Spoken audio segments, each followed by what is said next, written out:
Hello, नमस्कार मैत्रिणींनो. आज आपण बघणार आहोत भरलेल्या वांग्याची रेसिपी. तर त्यासाठी ही छोटी छोटी छान वांगी आहेत बघा. ती वांगी चिरून मिठाच्या पाण्यामध्ये ठेवलेली आहेत. मिठाच्या पाण्यामध्ये याच्यासाठी तर ती काळी पडू नयेत, कारण आपण जर अशीच ठेवली तर ती आतून काळी पडून जातात.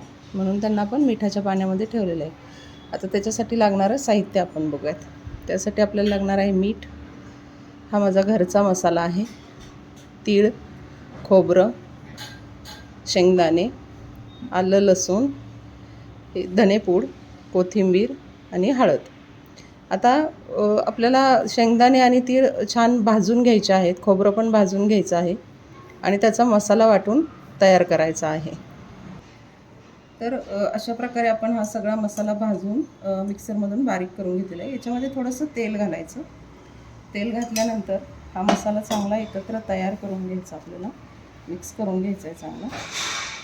मिक्स झाल्यानंतर जी आपण कापलेली वांगी आहेत त्या वांग्यामध्ये तो मसाला भरून घ्यायचा आहे.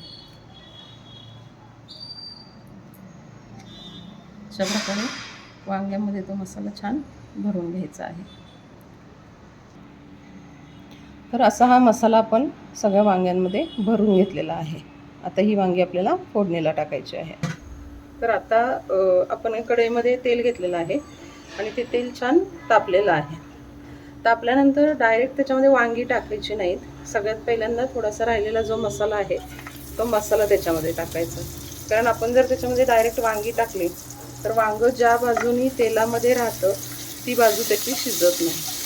म्हणून आधी मसाला त्या तेलामध्ये चांगला परतवून घ्यायचा आणि मग त्याच्यामध्ये ही वांगी हळूहळू सोडायची आपण टाकायचे त्याच्यामध्ये.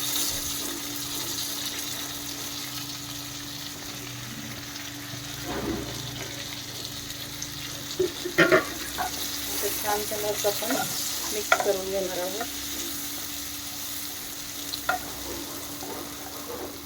मिक्स केल्यानंतर थोडा वेळ त्याच्यावरती झाकण ठेवायचं.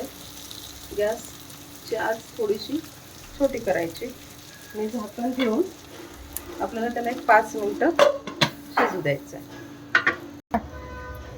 आता 5 मिनिटानंतर आपण ठेवणार आहोत. बघा आता छान परतली गेली आहे ती वांगी. आता याच्यामध्ये आपल्याला पाणी घालून द्यायचं आहे. पाणी घातल्यानंतर सगळं मिश्रण एकजीव करायचं आहे आणि पुन्हा त्याच्यावरती झाकण ठेवून एक 10 मिनिटं आपल्याला हे वांग आता शिजवून घ्यायचं आहे.